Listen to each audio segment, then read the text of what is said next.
En la Argentina, la educación superior y el conocimiento son considerados por una ley de la nación un bien público y un derecho humano personal y social. Y si bien el reconocimiento legal no asegura por sí mismo el goce, uso y ejercicio de estos derechos, los torna exigibles.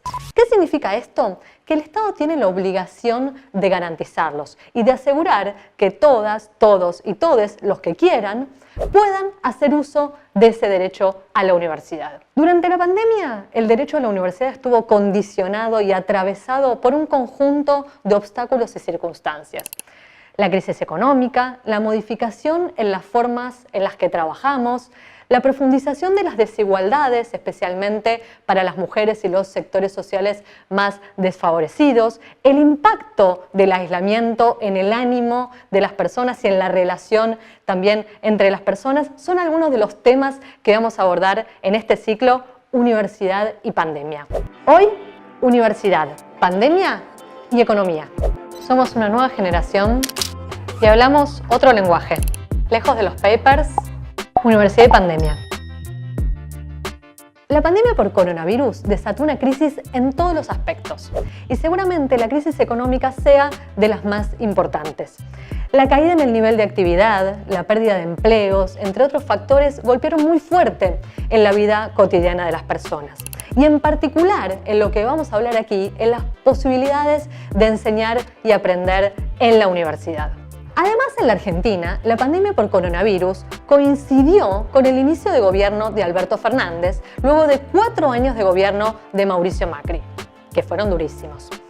Y la realidad es que eso hay que tenerlo muy en cuenta porque va a condicionar la forma en que las universidades pudieron, en marzo del 2020, frente al cierre de las instituciones, enfrentar la migración hacia la educación a distancia. Los últimos 4 años de gobierno de Mauricio Macri estuvieron marcados por un profundo desinterés por la educación, la ciencia y la tecnología. Por nombrar tan solo algunos datos, el presupuesto universitario cayó un 40%. Por otra parte, la inversión en educación pública alcanzó apenas a rozar el 0,7% del Producto Interno Bruto, cuando en el gobierno anterior, entre 2003 y 2015, había superado el punto porcentual. Créanme que eso es muchísimo. Además, no se actualizaron las becas Progresar entre 2018 y 2019, frente a un 55% de inflación acumulada durante ese periodo. Y por último, en realidad no por último, pero además también, se discontinuó una política transformadora y central del gobierno anterior como fue el programa Conectar Igualdad. ¿Qué significa todo esto? Que los salarios docentes son pésimos, que las universidades no pueden mejorar sus edificios y construir aulas, que las becas de los investigadores rozan la línea de pobreza y que no hay insumos para los laboratorios. Si el gobierno anterior se hubiera preocupado seriamente por la educación, no hubiera discontinuado una política central que seguramente nos hubiera parado en mejores condiciones para enfrentar la pandemia y la migración a la educación a distancia, como fue el programa Conectar Igualdad. ¿Alguien sabe qué pasó con las 500.000 computadoras que tendría que haber repartido Mauricio Macri? Decíamos al principio que la educación superior y el conocimiento son bienes públicos y derechos humanos personales y sociales, y que tienen que ser garantizados por el Estado. Nos preguntamos entonces, ¿qué políticas públicas se desplegaron para garantizar durante la pandemia el ejercicio del derecho a la educación superior? Podemos decir que se hicieron algunas cosas, pero que faltan otras.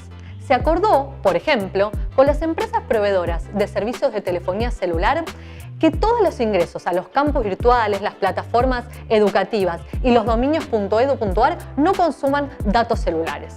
Poco tiempo después, el presidente decretó que las tecnologías de la información y las comunicaciones son servicios públicos esenciales y estratégicos. Esto posibilita una mayor regulación y además congeló los precios de los abonos hasta fin de año. Pero no es suficiente. Según una encuesta que desarrolló el ENACOM a 35.000 estudiantes de la provincia de Buenos Aires, la conectividad Y los dispositivos electrónicos, esto es, las dificultades para acceder a los dispositivos electrónicos y las problemáticas relacionadas con el acceso a las redes de comunicación, figuran entre las principales problemáticas que obstaculizan el ejercicio del derecho de educación superior y que concretamente implicaron el abandono y la discontinuación de los estudios. Según esta encuesta, un 14% de los estudiantes no tiene acceso a la red Wi-Fi.